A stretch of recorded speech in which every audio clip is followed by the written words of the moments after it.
3 hari sudah almarhumah Marissa Haque berpulang ke haribaan sang halik. Meski sudah mulai terlihat kuat, namun rona kesedihan masih terus memayungi keluarga almarhumah, khususnya sang suami Ikang Fauzi beserta kedua buah hatinya Bella dan Ciki. Hal ini pun terlihat dari raut ketiganya yang masih terus bergelayut duka saat semalam hadir di tahlilan hari ketiga meninggalnya almarhumah Marissa Haque. Sementara itu, kondisi Ikang yang sudah mulai tegar diungkapkan oleh kedua buah hatinya Bella dan Ciki, serta sejumlah sahabatnya yang semalam hadir di rumah duka untuk mengikuti tahlilan. Lantas, bagaimanakah respon Bella terkait ungkapan sang ayah yang tidak ingin lagi bernyanyi pasca ditinggal sang ibu? Seperti apa pula harapan Bella terkait buku-buku peninggalan almarhumah sang ibu yang berharap bisa bermanfaat bagi orang lain? Dan seperti apa pula kondisi di makam almarhumah di hari ketiga yang ternyata masih terus didatangi oleh warga, para fans dan juga sahabat untuk berziarah? Pemirsa, bersama Intens Investigasi, kami hadirkan kabar terkini, terpercaya, dan teraktual. Tetapi sebelumnya, jangan lupa untuk like, subscribe, dan juga share channel YouTube ini.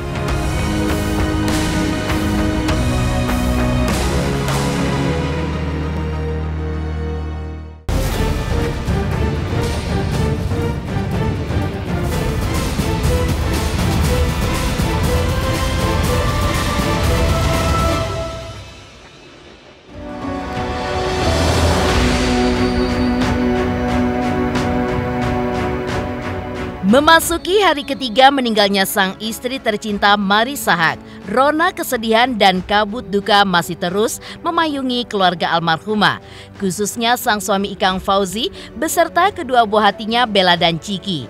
Bahkan saking terpukulnya karena ditinggal secara mendadak oleh sang belahan jiwa yang selama 38 tahun terakhir ini menjadi pendamping hidup setianya. Ikang Fauzi yang dikenal sebagai rocker senior tanah air sempat berucap tidak akan lagi menjejakkan kaki di panggung alias undur diri dari dunia tarik suara yang sudah membesarkan namanya. Lantas, apa kata Bella terkait niatan sang ayah yang akan turun panggung? Seperti apa pula support Bella untuk sang ayah tercinta yang beken lewat lagu Preman? Wajar sih orang kalau lagi patah hati ngomong kayak gitu ya, cuman saya juga tahu yang namanya fase hidup manusia tuh ada naik turunnya, siapa ya? Maaf ya saya. Yang namanya fase hidup manusia tuh ada naik turunnya. Jadi ya pada saat bapak saya lagi turun keluar kalimat seperti itu, dia udah nggak mau nyanyi lagi. Ya pasti akan ada saat dimana dia mungkin mulai berusaha untuk membiasakan diri dengan kondisi ini dan pelan-pelan beraktivitas kembali. Jadi itu proses aja sih menurut saya. Dan ya kalaupun dia nggak mau nyanyi lagi, saya nggak bisa maksa. Tapi kalau dia misalnya mau nyanyi lagi, kita sekeluarga selalu mendukung satu sama lain. Jadi saya akan support apapun yang bikin bapak saya bahagia. Kadar cinta Ikang Fauzi yang begitu besar terhadap almarhumah sang istri Marissa Haque memantik rasa kagum yang tidak terhingga dari sang sahabat Adri Subono yang semalam datang ke rumah duka untuk mengikuti tahlilan. Di mata keponakan mantan Presiden B.J. Habibie tersebut, besarnya cinta Ikang kepada Marissa bisa dibandingkan dengan kadar cinta Habibie kepada sang istri Ainun. Lantas, apa kata Bella terkait cinta mati sang ayah kepada almarhumah ibunya? Benarkah hal ini pun menjadi sebuah pertanda jika cinta sejati memang benar ada?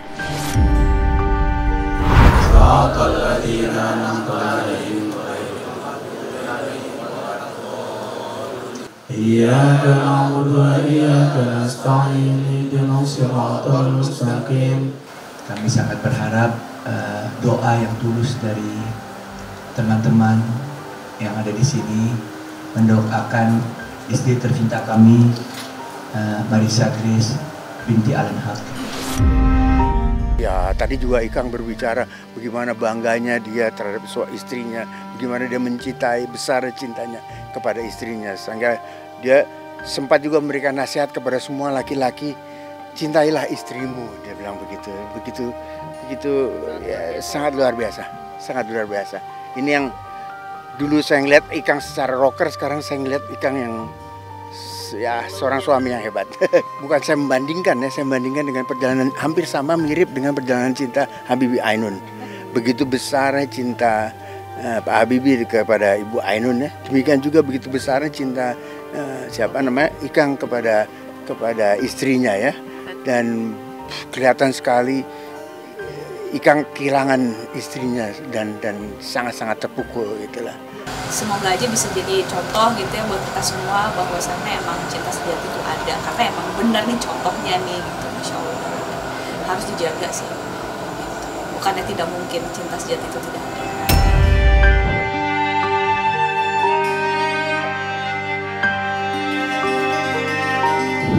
Di hari ketiga meninggalnya sang ibu tercinta, Bella pun tidak menampik jika kondisi sang ayah dan juga adiknya memang masih berkalung duka yang begitu mendalam. Meski duka itu tidak sepekat di hari pertama dan kedua sepeninggal sang ibu tercinta. Hal ini pun ditandai dengan kondisi Ikang yang sudah mulai bisa kembali tegar dan berkomunikasi dengan keluarga serta para sahabat yang datang ke rumah untuk mengucapkan bela sungkawa. Lantas, adakah firasat yang dirasakan Bella di hari-hari terakhir sebelum sang ibu tercinta menghembuskan nafas terakhirnya? Kemarin pas ngeliat ayah saya nangis, kayak, "Kamu jangan nangis dong, lu tuh laki-laki, lu harus kuat," gitu. Itu menurut saya kalau anak zaman sekarang ngomongnya kayak toxic masculinity ya. Kayak kesana kalau laki-laki tuh harus terus kuat, laki-laki nggak boleh nangis. Padahal kalau dipikir-pikir laki-laki kan manusia juga gitu. Kalau dia baru aja kehilangan istri tercintanya, orang yang menemani dia selama 38 tahun, kebayang kan koneksinya kayak gimana. Tiba-tiba hilang gitu, ya syok lah. Siapa juga, saya juga anaknya juga shock gitu kan. Ya nggak mungkin nggak nangis gitu. Jadi kayak laki-laki tuh nangis sih nggak masalah karena mereka manusia juga gitu. Jadi ya, kalau saya sih tipikal anak yang ketika saya ngeliat ayah saya nangis, yuk kita nangis bareng yuk, karena apa yang lo rasain gue juga rasain kok. Jadi kita kayak let it flow aja. Mohon maaf jika teman-teman yang nungguin belum dapat wawancaranya ayah, tapi aku minta dengan segala kerendahan hati pengertiannya juga, karena ayah butuh waktu untuk menyesuaikan keadaan ini gitu. Jadi kalau butuh apa-apa ya saya dan Ciki yang coba cover gitu aja. Semoga cukup mewakili suara. Ayah sama Ciki tuh segitunya sama ibu gitu. Tahu gitu kan waktu kemarin ibu sempat ngeluh kayak yang dia sakit diare atau dia dapat ya firasat apa gitu kan dia kadang kan suka ngerasa kayak ya nggak enak badan orang tua lah gitu. Aku tuh bisa lebih serius gitu nanggepinnya.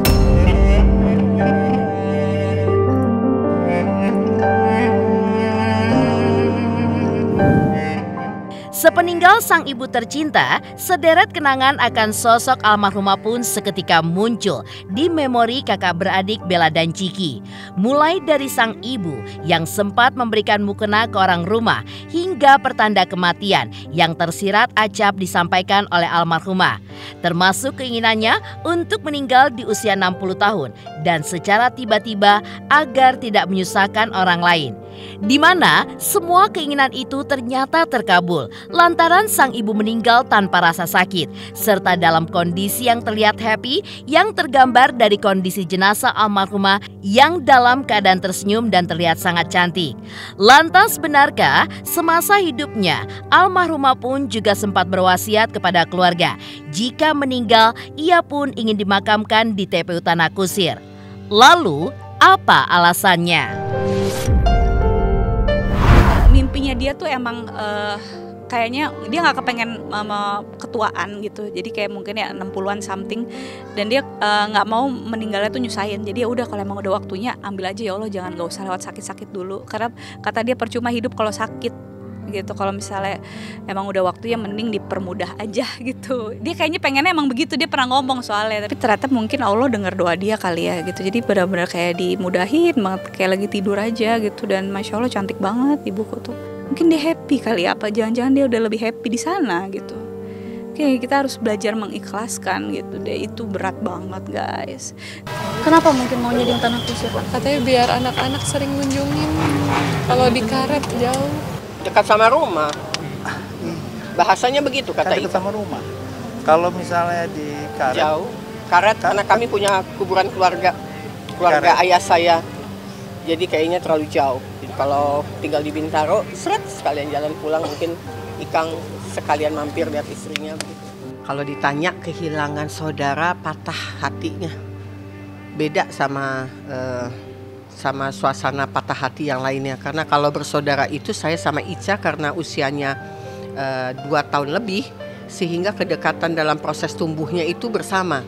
Kalau dengan adik bungsu itu kan jauh usianya, sehingga terasa emosinya berbeda. Nah, kalau ditanya ketika dia tidak ada, kemudian teleponnya pagi-pagi jam 1, itu saya bangun, napas dulu, diam. Habis diam saya ngeluarin air mata, gak percaya gitu kan. Karena sesuatu yang sifatnya mendadak itu pasti setiap manusia tidak pernah ada yang siap. Tapi ya takdir sudah ditegakkan, jadi apapun ya menjadi sebuah realita yang harus dihadapi.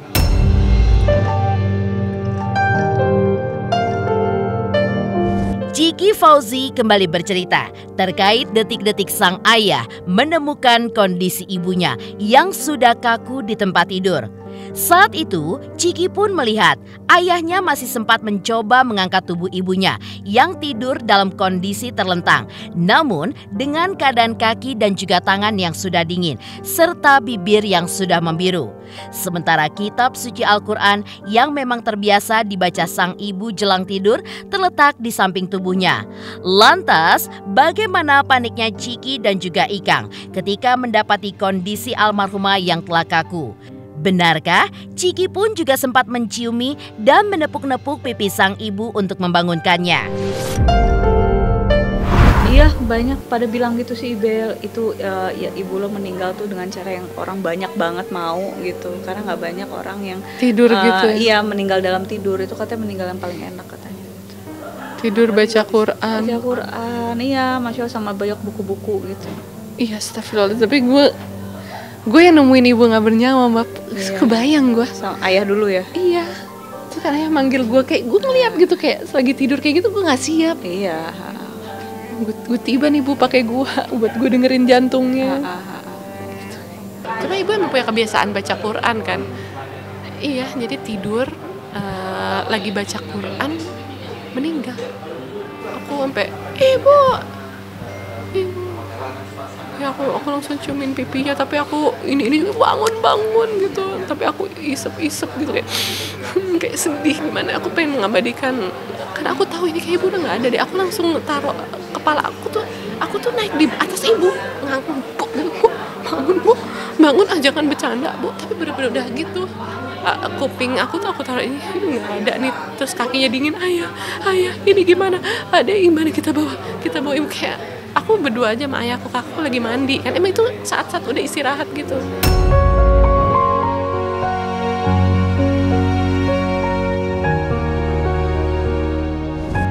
Mengulik respon Bella Fauzi terkait ungkapan sang ayah yang tidak ingin lagi bernyanyi pasca ditinggal oleh sang ibu.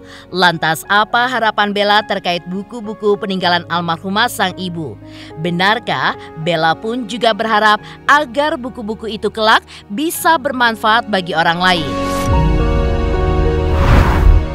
Pemirsa Intens Investigasi, jangan lupa saksikan terus Intens Investigasi setiap hari Senin sampai dengan Jumat, tayang 5 kali sehari, dan Sabtu tayang 3 kali sehari, yaitu pada pukul 11 siang, 12 siang, 3 sore, 5 sore, dan 6 sore. Tentunya hanya di YouTube channel. Dan pastikan jangan lupa untuk like, subscribe, share, dan komen channel Intens Investigasi.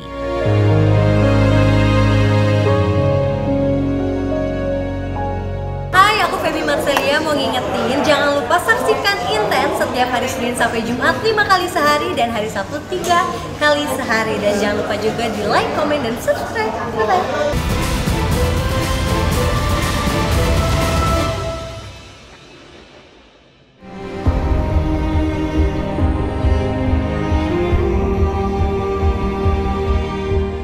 Hari ketiga berpulangnya almarhumah Marisahak, semalam keluarga pun kembali menggelar tahlilan. Seperti hari-hari sebelumnya, rumah duka pun dipenuhi oleh keluarga, kerabat, sahabat, dan para tetangga yang datang untuk mendoakan almarhumah. Kehadiran mereka tidak pelak menjadi hiburan tersendiri buat keluarga, khususnya buat Ikang Fauzi dan kedua putrinya Bella dan Ciki yang masih berkalung duka dengan berpulangnya sang bunda tercinta. Dalam kesempatan ini, Bella yang mewakili pihak keluarga mengungkapkan soal silaturahmi serta buku-buku peninggalan almarhumah ibunya yang akan dibagikan agar bisa menjadi manfaat untuk orang lain dan juga ladang pahala untuk almarhumah. Ya selalu saya omongin berulang-ulang sendiri, kayak kalau kalian masih ada waktu sama orang-orang tercinta, sibuk apapun tuh sempatkan waktu untuk bersilaturahmi. Saya itu penting banget. Ya pelan-pelan harus kita beresin lah, termasuk beresin barang-barangnya ibu di kantornya, terus mungkin di rumahnya buku-bukunya yang segitu banyak tuh kita harus diskusiin mau diapain gitu. Yang jelas ibu saya kan orangnya semasa hidupnya kan suka sekali menebar manfaat kan, jadi saya pengen setelah dia meninggal pun amal-amal kebaikannya dia tuh bisa terus ngalir gitu, jadi bisa jadi amal jariah buat almarhumah ibu saya, pengennya gitu.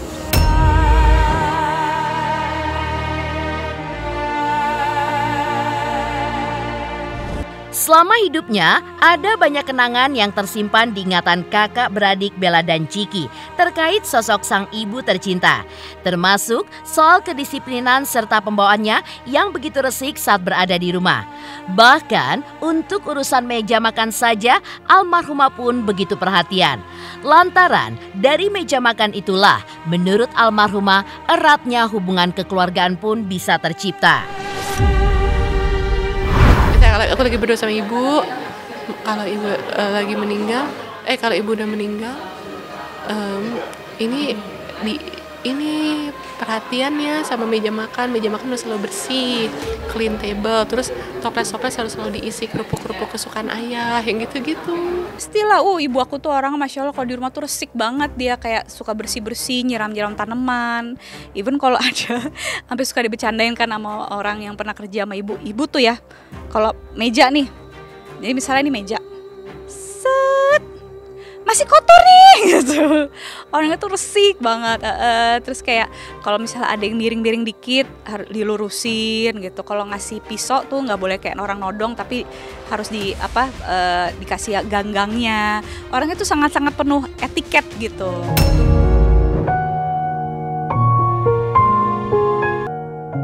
Lantas, bagaimana pula kondisi di makam almarhumah di hari ketiga kemarin?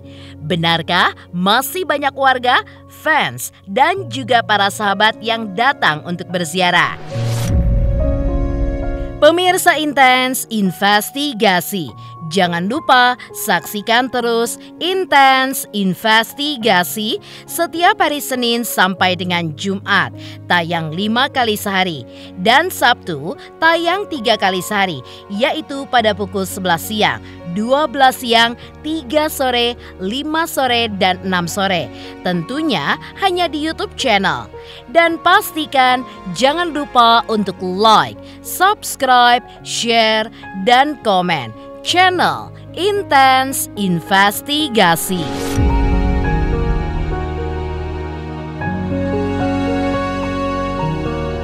Selamat untuk Intens Investigasi. 3 juta subscriber, luar biasa sekali 3 juta. Ya pokoknya semakin sukses lah dan bisa menghadirkan sesuatu yang memang baik untuk diperlihatkan.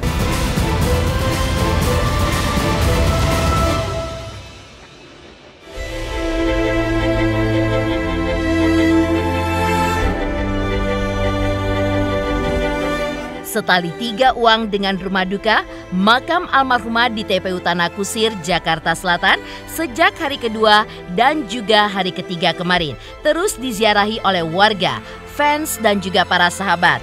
Salah satu sahabat almarhumah bahkan yang sengaja datang jauh-jauh dari Jogja hanya untuk sekedar berziarah. Pasalnya, seminggu sebelum almarhumah mengembuskan nafas terakhirnya, sang sahabat dan almarhumah sempat banyak menghabiskan waktu bersama di kota Yogyakarta. Dan seperti inilah suasana di makam almarhumah Marisahak di hari ketiga kemarin.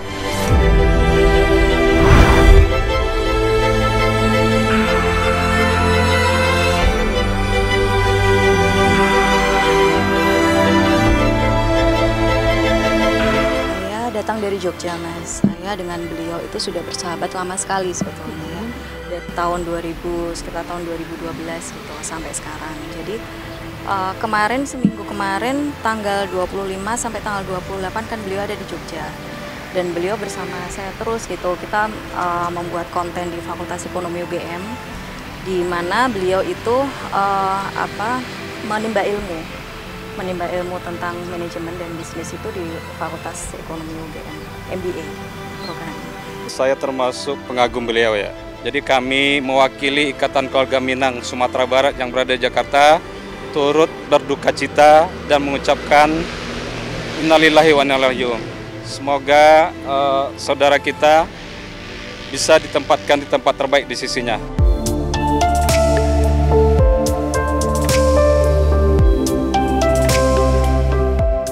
Demikian pemirsa, kabar terkini, terpercaya, dan teraktual yang kami hadirkan hari ini.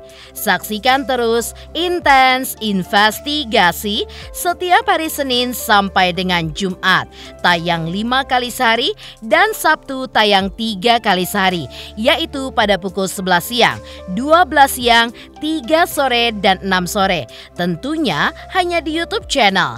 Dan pastikan jangan lupa untuk like, subscribe, share, dan komen channel Intens Investigasi.